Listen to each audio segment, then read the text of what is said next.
সবই প্রভুর কৃপা। রাত 1:30 কাশী বিশ্বনাথে তা জুড়ে ভিড়, লোকে লোকারণ্য।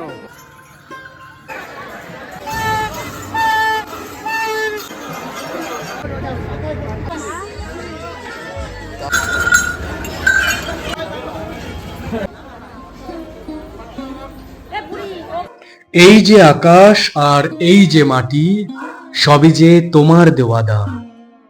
তোমারই খেয়ালে গড়া মানুষ যে তাই গায় তোমারই জয়গান। হর হর মহাদেব।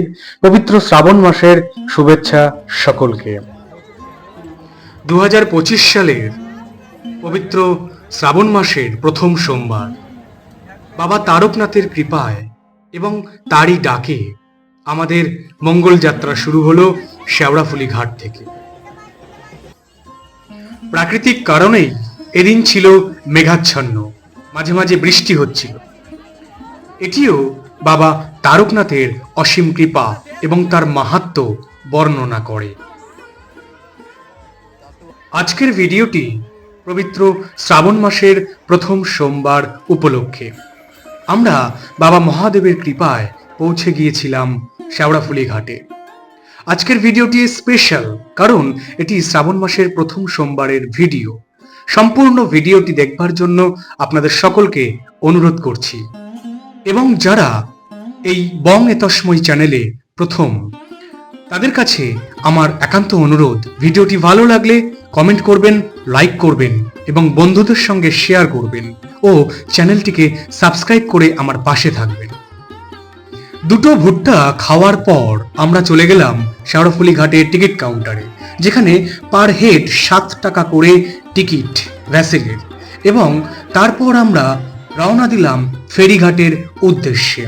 এখানেই দেখলাম একজন মহাদেবের সং সেজে দাঁড়িয়ে আছেন এবং আপামর তীর্থযাত্রী যারা ভক্ত মণ্ডলী আছেন তাদের সকলের কাছ থেকে তিনি অর্থ সংগ্রহ করছেন এবং সকলে সানন্দে তাকে দান করছেন। এরপর আমরা পৌঁছে গেলাম জেটি ঘাটে। এই জেটি ঘাটে যাওয়ার সময় দেখছি অসম্ভব সুন্দর এক মনোরম পরিবেশ। হালকা হালকা বৃষ্টি হচ্ছে। বাবা মহাদেবের কৃপায় ভক্তদের যেন কোনো কষ্ট না হয়, সেই কারণে ওয়েদারটা এত সুন্দর।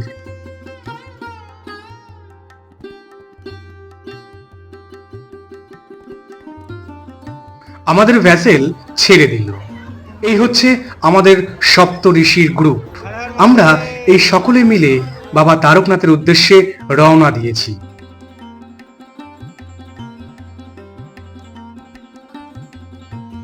মাঝ গঙ্গায় যখন আমাদের ভ্যাসেল, তখন দু পার এত সুন্দর লাগছে যা অবর্ণনীয়। পূর্ণ জোয়ার ছিল ঠিক এই সময় যখন আমরা পার হচ্ছি গঙ্গা নদী। আমি আজ যেন একটু ছেলে মানুষই করলাম। ভ্যাসেলের একতলা থেকে দুতলা, দুতলা থেকে একতলা এবং ভ্যাসেলের নাবিকদের সঙ্গে কথোপকথন করছি, একবার এই সম্পূর্ণ দৃশ্যটি ক্যামেরাবন্দি করবার জন্য। আর দূর থেকে দেখতে পাচ্ছি বাবা তারকনাথ ধামের উদ্দেশ্যে যাত্রারত সকল জলযাত্রী তাদের নির্দিষ্ট জলপাত্রে গঙ্গাবাড়ি ধারণ করছেন। এত হাজার হাজার তীর্থযাত্রী হওয়ার কারণে ফেরিঘাট সিদ্ধান্ত নিয়েছে নির্দিষ্ট পরিমাণ তীর্থযাত্রী কেবলমাত্র এই ভ্যাসেলে উঠবে। ভ্যাসেল থেকে নামার পর আমাদের এবারের গন্তব্য নিমাই তীর্থঘাট। এই শেওড়াফুলি ঘাটে অসংখ্য পরিমাণ ঘাট রয়েছে। সেই বিভিন্ন ঘাটে এই সকল তীর্থযাত্রী জলযাত্রীরা তারা স্নান করবেন এবং যার যা নির্দিষ্ট বাঁক বা পবিত্র ঘটে গঙ্গাবাড়ি নিয়ে তারকেশ্বর ধামের উদ্দেশ্যে রওনা দেবেন। কিন্তু আমরা নিমাই তীর্থ ঘাটেই যাব এবং সেখানে স্নান করে পবিত্র গঙ্গাবাড়ি নিয়ে পৌঁছে যাব তারকেশ্বর ধাম। এবার আমরা পৌঁছে গেলাম সেই বহু আকাঙ্ক্ষিত নিমাই তীর্থ ঘাট। এবার আমরা জানার চেষ্টা করব বৈদ্যবাটির এই নিমাই তীর্থ ঘাট কেন এত পরিচিত। ষোড়শ শতাব্দীতে বিপ্রদাস তার মনসামঙ্গল কাব্যে এই ঘাটের কথা উল্লেখ করেছেন। স্বয়ং শ্রী শ্রী চৈতন্য মহাপ্রভু, যিনি নিমাই নামে সমধিক প্রসিদ্ধ, তিনি স্বয়ং এসেছিলেন এই ঘাটে। জনশ্রুতি আছে তার আগমনের সময় নিম গাছে চাপা ফুল ফুটেছিল। ভদ্রকালী মন্দির সংলগ্ন মিষ্টির দোকানে মিষ্টি খেয়ে পয়সার পরিবর্তে তিনি হাতের স্বর্ণবালা দিয়েছিলেন, এমনও লোককথা আছে। এই ঘাটেই 1348 সালের 10ম শতাব্দীর পাল রাজত্বের একটি সূর্যমূর্তি আবিষ্কৃত আমরা এখন হয়। পৌঁছালাম নিমাই তীর্থ ঘাটে এবং এই জায়গাটা আমাদের বাঁক রাখার জায়গা। এরকম বিস্তীর্ণ এরিয়া জুড়ে রয়েছে। এরকম কিন্তু এখানে অনেকগুলো ঘাট রয়েছে, 8 থেকে 10টি ঘাট। এই ধরনের সমপরিমাণ ভিড় এখানে রয়েছে। আমার এবার প্রথম অভিজ্ঞতা এই তারকেশ্বর যাত্রার। হর হর মহাদেব। এরপর এসে পৌঁছেছি নিমাই তীর্থ ঘাটে। এই সেই নিমাই তীর্থ ঘাট। এইখানেই শ্রী শ্রী চৈতন্য মহাপ্রভু, যিনি নিমাই নামে সমধিক প্রসিদ্ধ, তিনি কিন্তু এখানেই স্নান করেছিলেন। সেই জন্য তার নামাঙ্কিত এই গঙ্গার ঘাট নিমাই তীর্থ ঘাট, যা বর্তমানে তীর্থস্বরূপ। জানা যায় শ্রী শ্রী মা সারদা দেবী জয়রামবাটি বা কামার পুকুর থেকে যখন দক্ষিণেশ্বর যেতেন তখন নিমাই তীর্থ ঘাট থেকে নৌকায় উঠতেন। নিমাই তীর্থ ঘাটটি সেই কারণে মায়ের পদধূলিতেও ধন্য। আর এ কারণেই হয়তো এই ঘাটেই হাজার হাজার তীর্থযাত্রীদের ভিড়।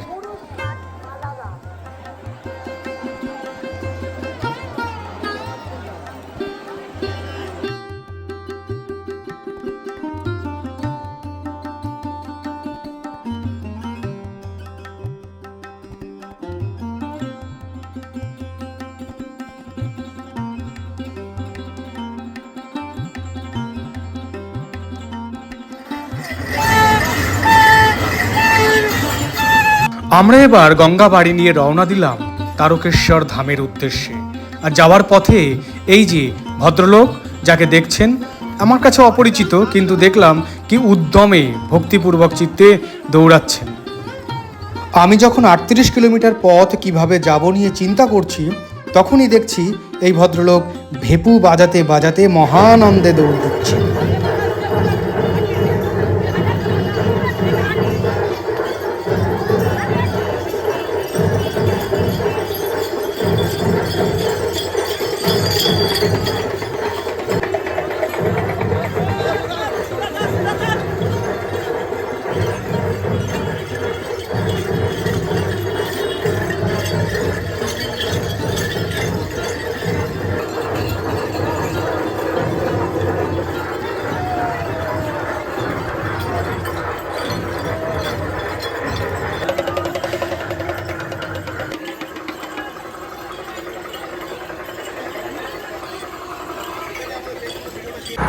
আজ যা বৃষ্টি হলো তাতে কিন্তু রাস্তাটা মোটামুটি ভিজে, ভালোই ভিজে, এবং যার ফলে হাঁটতে কিন্তু কষ্ট হচ্ছে না, অর্থাৎ পায়ে কোনো তাপ লাগছে না।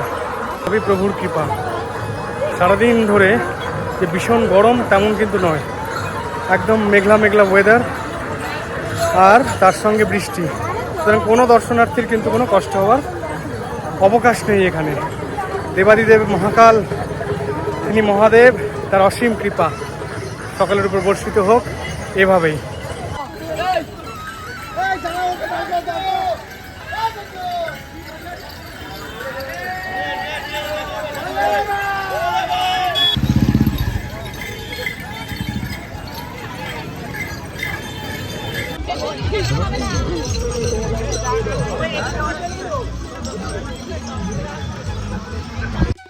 সন্ধ্যা গড়িয়ে এবার রাত।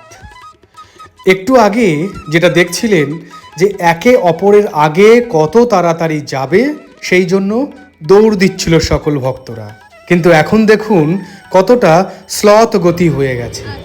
আমার পাও 30 ভারী কিলোমিটার হয়ে বাকি গেছে। আছে। এখন আর যেন মনে হচ্ছে পা চলছে না, কিন্তু যেতে হবে সম্পূর্ণ খালি পায়ে হেঁটে। 23 কিলোমিটার রাস্তা আমরা পাড়ি দেব এবং নিঃসন্দেহে দেবাদিদেব মহাদেবের কৃপায় আমরা পৌঁছে যাব এই গুটি গুটি পায়ে। প্রথম 1-2 ঘন্টা মানুষ যে স্পিডে হাঁটছিল, এখন দেখুন মানুষের হাঁটার গতি কেমন হয়েছে। আস্তে আস্তে ধীমি গতিতে মানুষ হেঁটে চলেছে। একটু আগে ছিল সাইড বোম, কিন্তু এখন যত রাত গড়াবে, যত তারকেশ্বরের কাছাকাছি পৌঁছাবো আমরা, তত স্পিড কমবে হাঁটার। কামারকুণ্ডু যখন পৌঁছালাম, সেই কামারকুণ্ডু ব্রিজের উপর থেকে অগণিত ভক্তের কেবল মাথা দেখা যাচ্ছে। সে দৃশ্য এক অবর্ণনীয়। আপনি যদি উপস্থিত না থাকেন সেই স্থলে, তবে কিন্তু তা অনুভব করা এক প্রকার অসম্ভব। আরও একটি বিষয়, 10 কিলোমিটার আগে যে ভিড় দেখেছিলাম, 10 কিলোমিটার পরেও সেই একই ভিড়।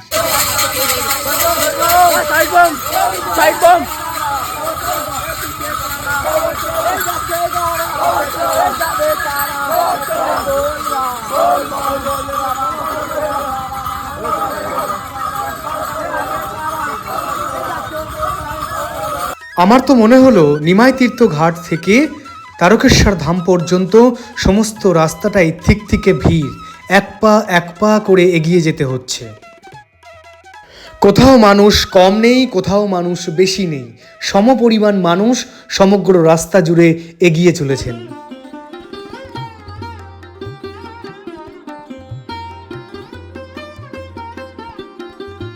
পশ্চিমবঙ্গ রাজ্যে যে দুটি শৈব তীর্থ প্রসিদ্ধ, তার একটি হলো তারকেশ্বর ধাম এবং অন্যটি হলো ভূতনাথ ধাম।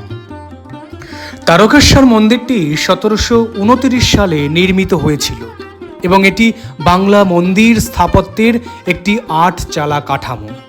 এই মন্দিরটি তারকেশ্বর শহরের একটি প্রধান তীর্থস্থান। কথিত আছে, দুধপুকুরে ডুব দিয়ে স্নান করলে ভক্তদের মনস্কামনা পূর্ণ হয়। শ্রী শ্রী রামকৃষ্ণ পরমহংসের স্ত্রী দেবী শারদা মাও এখানে পুজো দিতে এসেছিলেন। আর এই শ্রাবণ মাস এবং চৈত্র মাসে তারকেশ্বর মন্দিরে ভক্তদের ভিড় সবচেয়ে বেশি হয়। এই তারকেশ্বর মন্দিরের পাশে কালী মন্দির ও লক্ষ্মীনারায়ণের মন্দিরও রয়েছে। আর এটি আমাদের সেই পবিত্র বাঁক, যে বাঁকে আমরা গঙ্গাবাড়ি নিয়ে তারকেশ্বর ধামের উদ্দেশ্যে রওনা দিয়েছি। এখন ঋষি বাঁকটা বইছে। এখন বাজে রাত 1:30। আমরা সবে এসে পৌঁছালাম কাশী বিশ্বনাথে। এত কষ্ট হচ্ছে, ভাষায় প্রকাশ করা যাবে না। 10 কিলোমিটার আগেও যে ভিড় ছিল, 10 কিলোমিটার পরেও সেই ভিড়। আশা করছি 10 কিলোমিটার পরেও সেই ভিড়ই থাকবে। সারা রাস্তা জুড়ে ভিড়, লোকে লোকারণ্য। এত শিব ভক্ত তারা আসছেন, দেখে ভালোও লাগছে, কিন্তু অসম্ভব কষ্ট হচ্ছে। রাত যত বাড়ছে তত দূরত্ব হয়তো কমছে, কিন্তু কোথাও না কোথাও মনে হচ্ছে যে দূরত্ব বেড়ে যাচ্ছে। অর্থাৎ আমরা আগে 1 ঘন্টায় যদি 3 কিলোমিটার হাঁটতাম, তাহলে এখন 1 ঘন্টায় 1 কিলোমিটার হাঁটতে পারছি। এতটাই পা টন করছে আর কি। স্বাভাবিক কষ্ট হবে। যারা এই জলযাত্রী হন তারা জানেন যে কতটা কষ্ট সহ্য করতে হয়, এবং এই কষ্ট সহ্য করেই বাবার বাড়ি যাচ্ছি। সঙ্গে থাকুন। আমরা এসে এখন পৌঁছলাম কাশী বিশ্বনাথ মন্দির। আজকের তারকেশ্বর অর্থাৎ সেকালের তাজপুরের বাস ছিল রাজা বিষ্ণুদাসের। বিষ্ণুদাসের সংসার বিভাগী ভাই ভারমল্ল তিনি বনে বনে ঘুরে বেড়াতেন। একদিন তার নজরে পড়ল একটি ওই জঙ্গলের মধ্যেই একটি পাথর, এবং সেই পাথরের উপরে কিছু গাভী দুধ দিয়ে চলে যাচ্ছে। সেই দৃশ্য তিনি দাদাকে জানাতে তিনি সেই পাথরটি তোলার ব্যবস্থা করেন, কিন্তু ব্যর্থ হন। তারপর ভারমল্ল স্বপ্নাদেশ পান মহাদেবের। স্বয়ং মহাদেব তাকে জানাচ্ছেন তিনি তারকেশ্বর মহাদেব। তিনি ওই বন থেকে গয়া এবং কাশী পর্যন্ত বিস্তৃত। সুতরাং তাকে তাজপুরের জঙ্গল থেকে উচ্ছেদ না করে তাকে সেখানেই প্রতিষ্ঠা করা হোক। সেই স্বপ্নাদেশ মতো মহারাজ সেখানে জঙ্গল কেটে মন্দির প্রতিষ্ঠা করেন, যা আজকের তারকেশ্বর নামে প্রসিদ্ধ।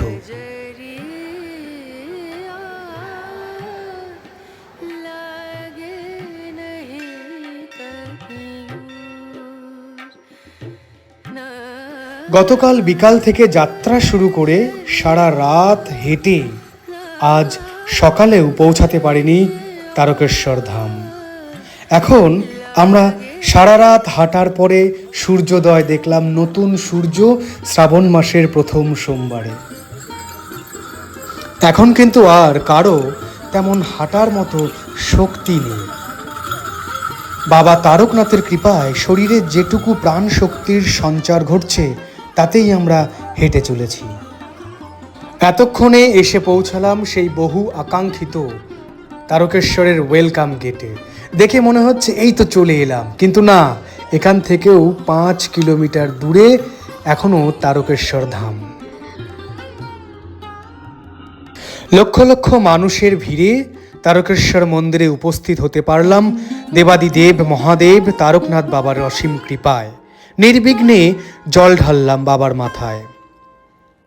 প্রশাসনিক বাধ্যবাধকতার কারণে মন্দিরের ভিতরের ভিডিও করা একেবারে নিষিদ্ধ, তাই আমরা জল ঢালার পরে তারকেশ্বর স্টেশনে পৌঁছে গেলাম।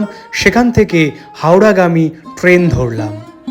যতটা পারলাম আপনাদেরকে শ্রাবণ মাসের প্রথম সোমবারের সাক্ষী করলাম। ভিডিওটি যদি ভালো লেগে থাকে তাহলে অবশ্যই আমার এই বং এতস্মৈ চ্যানেলকে সাবস্ক্রাইব করে আমার পাশে থাকবেন। বাবা তারকনাথের কৃপা সকলের উপর বর্ষিত হোক।